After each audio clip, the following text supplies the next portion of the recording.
अब लगभग 4 महीने का टाइम बचा है। तो उन 100 डेज में हम फिजिक्स में मैक्सिमम स्कोर कैसे करें। जिसने ये मन बना लिया है कि अब बस भाई मैं इंपॉर्टेंट चैप्टर करके जाऊंगा, तो ये सबसे बड़ी आपकी गलती है। इसको नहीं दोहराना है मेरे भाई। पेपर में जो वेटेज होता है वो कैसा होता है, किस किस टाइप के क्वेश्चन उसमें आते हैं। थर्ड पॉइंट है हमारा साहब, 70% पेपर आपका।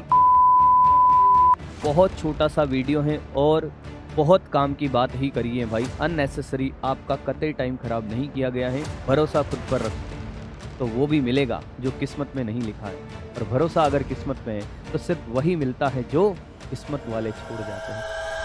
हेलो बच्चों, आप सभी लोगों को बहुत बहुत नमस्कार। उम्मीद है आप अच्छे होंगे। आज हम एक बहुत इंपॉर्टेंट टॉपिक पे बात करने वाले हैं और सिर्फ काम की बातें होगी। पर उससे पहली बात आपके लिए जो डिस्क्लेमर है, अगर आप 10 से 12 घंटे नहीं पढ़ते हो तो आपको ये वीडियो देखने की जरूरत नहीं है। इसको स्किप करें और चले जाए। दूसरी बात मेरे भाई कि सर अब लगभग 4 महीने का टाइम बचा है। यानी कि अगर हम मिशन 100 की भी बात करें, लगभग 100 दिन भी अगर हम मान के चलें, तो उन 100 डेज में हम फिजिक्स में मैक्सिमम स्कोर कैसे करें, या फिर 180 आउट ऑफ 180 की स्ट्रेटजी क्या रहेगी। दोनों पे मैं बात करूंगा। जो बच्चा कम स्कोर कर रहा होगा उसको अपना स्कोर मैक्सिमाइज कैसे करना है, और जो बच्चा अच्छा स्कोर कर रहा है 150, 160, 170 पर 180 तक स्कोर नहीं कर पा रहा है, इसमें हम ये भी ध्यान रखेंगे। नीट 2025 वाले पेपर को ध्यान में रखते हुए हम बात करने वाले होंगे। तो जुड़े रहिएगा। बात करते हैं कि फिजिक्स में भाई अगर टोटल चैप्टर कितने हैं। नंबर ऑफ चैप्टर है 30 चैप्टर। नंबर ऑफ डेज की बात करें, मिशन 100 यानी कि 100 डेज के आसपास आपका बचा हुआ है। मोटा मोटा बताया है, इससे ज्यादा हो सकता है, उसमें कोई दोहराई नहीं है। 30 चैप्टर हैं। कुछ बच्चों ने मन बना लिया होगा कि सर इंपॉर्टेंट चैप्टर बता दीजिए, इंपॉर्टेंट चैप्टर बता दीजिए, वो पढ़ के जाएंगे, बाकी को छोड़ के जाएंगे। तो ये सबसे बड़ी गलती है आपकी। जो बच्चा चाहता है कि वो सेलेक्ट हो जाए एक गवर्नमेंट कॉलेज में, उसके लिए बात कर रहा हूं सबसे पहले। जिसने ये मन बना लिया है कि अब बस भाई मैं इंपॉर्टेंट चैप्टर करके जाऊंगा, तो ये सबसे बड़ी आपकी गलती है। इसको नहीं दोहराना है मेरे भाई। इंपॉर्टेंट चैप्टर बता दो सर, बिल्कुल नहीं करना है। सारे चैप्टर करने हैं। क्या बोला मैंने? अगर आपका पहला ये है कि साहब इंपॉर्टेंट चैप्टर बता दो, वो कर लेंगे, नहीं, ये आपको बिल्कुल नहीं दोहराना है। सभी चैप्टर आपको करने, एवरी चैप्टर आपको लर्न करना है। भले ही आप 70% चैप्टर को क्या करो भाई, अच्छे से लर्न कर लो। और जो चैप्टर आप छोड़ के अच्छे से कर लो, अच्छे से कर लो का क्या मतलब है, यानी कि उनका कॉन्सेप्ट अच्छे से कर लो, कैलकुलेशन अच्छे से सीख लो। 30% चैप्टर जो बचा है उसका फॉर्मूला और उसकी कैलकुलेशन, फॉर्मूला कैसे अप्लाई करते हैं, फॉर्मूला तो सभी चैप्टर के याद होने ही चाहिए। फॉर्मूला तो आपको सभी चैप्टर के याद होने ही चाहिए। क्या सर फॉर्मूला याद होने से काम चल जाएगा क्या? नहीं। जैसे मैं आपसे एक छोटे से बात कहूं कि आपको फॉर्मूला याद है, कोई भी एक छोटा सा एग्जांपल ले लेता हूं भाई। कोई भी एक फॉर्मूला, चुंबकीय क्षेत्र का फॉर्मूला सीमित तार के कारण होता है, mu naught I upon 4πd into sine theta 1 plus sine theta 2। ये फॉर्मूला आपने मान लो रट लिया। आपसे बोला कि साहब 70% तो हमने बढ़िया से किया, क्वेश्चन भी लगा लिए 70% चैप्टर के। 30% चैप्टर के सर हमने क्या किया, फॉर्मूले याद कर लिए। मेरी बात को सुना और आप ये फॉर्मूले याद करके चले गए। क्या फॉर्मूला याद करके जाने से काम चल जाएगा? नहीं चलेगा दोस्त। आपको इस फॉर्मूले में ये पता होना चाहिए कि डी क्या होता है, कि डी दूरी होती है। हाँ हाँ, कौन सी दूरी होती है? डी लंबवत दूरी होती है तार की लंबाई के। थीटा 1 थीटा 2 को कहाँ से मेजर किया है? क्लॉकवाइज में मेजर किया है या एंटी क्लॉकवाइज में मेजर किया है? तो क्या सर हमें डेरिवेशन आना चाहिए? क्या सर हमें डेरिवेशन आना चाहिए? आप तो ऐसी बात कर रहे हो क्या? एक क्वेश्चन आपका हो सकता है कि क्या सर हमें डेरिवेशन आना चाहिए? डेरिवेशन आना चाहिए, आना चाहिए। इसके दो आंसर हैं, हाँ और ना। जो बच्चा टारगेट कर रहा है कि वो फिजिक्स में एक डिसेंट स्कोर करके गवर्नमेंट मेडिकल कॉलेज में पहुंच जाए, उसको डेरिवेशन की कोई जरूरत नहीं है। पर आपको उस फॉर्मूले के इंपॉर्टेंट पॉइंट आने चाहिए ताकि आप उस फॉर्मूले को अप्लाई कर पाओ, उस फॉर्मूले को अप्लाई कर पाओ भाई। क्या हमारे एग्जाम में डेरिवेशन आता है? कभी नहीं आता। पर अगर नीट 2025 की बात करें दोस्त, तो डेरिवेशनल अप्रोच के बिना सारे क्वेश्चन नहीं बने। जो सरफेस टेंशन वाला क्वेश्चन आया, उसने जो सबके तोते उड़ाए भाई, वो डेरिवेशनल अप्रोच अगर आपको नहीं आता तो आपसे वो क्वेश्चन नहीं बना। तो इस बात के दो पहलू के, क्या हमें डेरिवेशन आना चाहिए? हाँ भी और ना भी। अगर आप एक डिसेंट स्कोर को टारगेट कर रहे हो और एक मेडिकल कॉलेज मिल जाए तो आपको डेरिवेशन को करने की जरूरत नहीं है, पर फॉर्मूले के साथ इंपॉर्टेंट पॉइंट आपको उसके सारे याद होने चाहिए, अप्लाई करना आना चाहिए। क्लियर है साहब? हाँ या ना? ठीक है। पेपर किस प्रकार से पूछा जाता है? पेपर में जो वेटेज होता है वो कैसा होता है, किस किस टाइप के क्वेश्चंस उसमें आते हैं? थर्ड पॉइंट है हमारा साहब, 70% पेपर आपका कॉन्सेप्ट प्लस कैलकुलेशन, यानी कि आपको फॉर्मूला आता है, फॉर्मूले के इंपॉर्टेंट पॉइंट याद है, फॉर्मूला लगाना आता है और आपको कैलकुलेशन आती है, तो 70% पेपर आप कर ले जाओगे। शर्त यह है कि आपको एक भी चैप्टर छोड़ के नहीं जाना है। इस स्ट्रेटजी पे बिल्कुल काम मत करना मेरे भाई कि सर हमें इंपॉर्टेंट चैप्टर बता दो।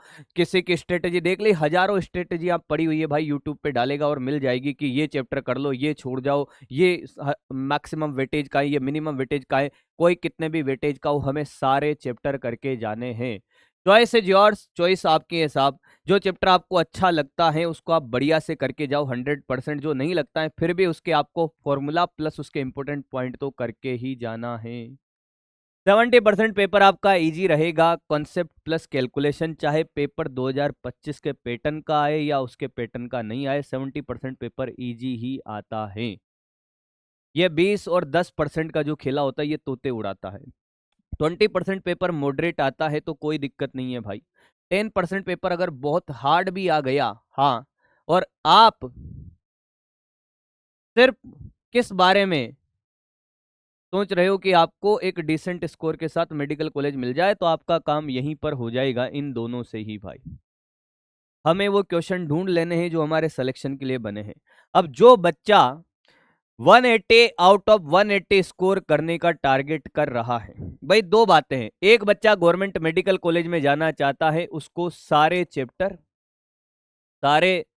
करके जाने हैं, सारे चैप्टर करने हैं, एक भी चैप्टर नहीं छोड़ना है। किसी के चक्कर में नहीं पड़ना है कि हाई वेटेड चैप्टर बता दो, नहीं चक्कर में पड़ना है।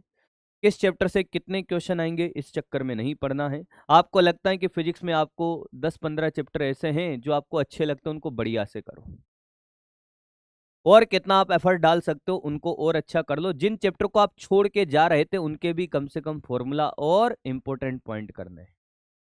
जो बच्चा एम्स के लिए जो बच्चा एम्स के लिए क्या कर रहा है, जो बच्चा एम्स के लिए टारगेट कर रहा है, यानी कि वो बच्चा फिजिक्स में 180 आउट ऑफ 180 को टारगेट लेकर तैयारी कर रहा होगा, तो उस बच्चे के लिए सिर्फ एक हिदायत है भाई, मेरे पास कोई जादू की छड़ी नहीं है, क्या कि आपको डेरिवेशनल अप्रोच पे काम करना है।